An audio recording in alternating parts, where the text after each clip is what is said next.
Normally কেকের দাম কম আর বেশি যেটাই হোক না কেন আ সেটা কাস্টমাররা অ্যাকসেপ্ট করে নেয়। কিন্তু যখন ডেলিভারি চার্জ বলা হয় যে ৳১৫০ থেকে ৳২০০ বা ৳৩০০, দূরত্ব অনুযায়ী কিন্তু আমরা চার্জটা চেয়ে থাকি।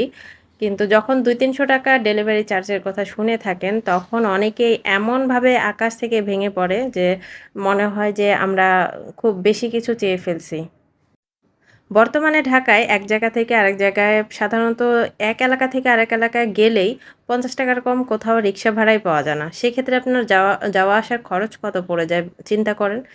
আর একটা কেক ডেলিভারি করতে গেলে অনেক সময় ৫ কিলো, ১০ কিলো, ২০ কিলো পর্যন্ত ঢাকার ভিতরে দূরত্বটা আসে। আর আমরা সাধারণত দূরত্ব অনুযায়ী কিন্তু কেকগুলো ডেলিভারি করি। ডেলিভারি ম্যানরা দূরত্ব অনুযায়ী আমাদের কাছে কেকের চার্জটা রাখেন। কাস্টমাররা সাধারণত মনে করেন যে উনারা বেড়াতে গেলে যেরকমভাবে ইজিভাবে ঘুরে বেড়ায়, সেরকমভাবে হেলে দুলে নিয়ে এগুলোকে ক্যারি করলেও কোনো প্রবলেম হয় না। কেকটাকে ইজিভাবে আপনারা নেড়ে-চেড়ে ঘুরিয়ে উঁচু-নিচু করে নেচে গেটে আপনারা কেকগুলোকে নিয়ে যেতে পারবেন। আসলে তা কি হয় কখনো? একটা কেক ডেলিভারি এতটাই সেনসিটিভ যে কোনো উঁচু-নিচু জায়গাটাকে ১৪ বার চিন্তা করা লাগে যে এটা ধাক্কা খেয়ে নষ্ট হয়ে গেল কিনা। কারণ হোমমেড কেক মানেই হচ্ছে সেনসিটিভ আর সফট একটা কেক সফট একটা জিনিস যেটা ক্যারি করা এত ইজি না। নরমালি খাবার-দাবারও না যে আপনি জোরে করে চালিয়ে চলে যাবেন কোনো কিছু আর ডেলিভারি ম্যান মানে ফুরুত করে আপনাকে উড়িয়ে নিয়ে যেয়ে দিয়ে আসবে। সেক্ষেত্রে কিন্তু কখনোই এটা হবে না। আর অনেকেই তো মনে করেন যে ঢাকার ভিতরে এত চার্জ কেন?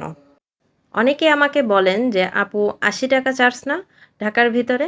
আপনারাই বলেন ৳৮০ চার্জ কি আমরা কি ড্রেস ডেলিভারি করতেছি? যে ড্রেস ডেলিভারি করব ৫ দিন ৭ দিনের সময় নিব তারপরে ড্রেসটা আপনার কাছে পৌঁছবে যেকোনো সময় যেকোনো দিন এরকম তো হয় না। আপনারা আগের দিন চাচ্ছেন পরের দিনই আমাদের অমুক টাইমে অমুক সময়ে আমাদের আ ডেলিভারি করতে হবে।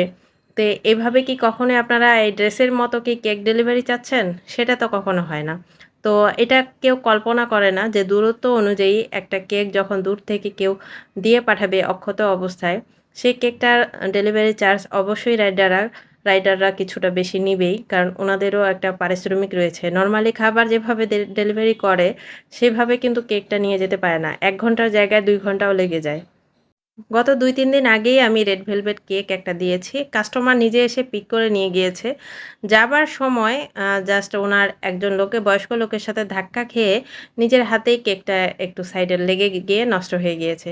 অবশ্য এই কেকটা যদি এখন আমাদের হা আ ডে রাইডারের হাতে হতো নষ্ট হয়ে যেত, সেক্ষেত্রে কিন্তু আপনারা অনেক প্রবলেম দেখাতেন। অথচ যখন নিজে ক্যারি করছেন তখন কিন্তু এই প্রবলেমটা আপনারা নিজেরা ফেস করার পর আর কোনো সমস্যাই হয়নি। কিন্তু বুঝতেই পেরেছেন যে আসলে কতটা প্রবলেম হয়। এতক্ষণ আমার কেক ডেকোরেশনটা দেখার জন্য অনেক ধন্যবাদ। আর এটা হচ্ছে চেরি ব্লসম ফুলের কেক ডেকোরেশন। আর ডেকোরেশনটা কিন্তু মাশাআল্লাহ অনেক সুন্দর হয়েছিল। আপনারা সবাই কমেন্টে জানাবেন যে কেমন হয়েছে। ধন্যবাদ। আল্লাহ হাফেজ।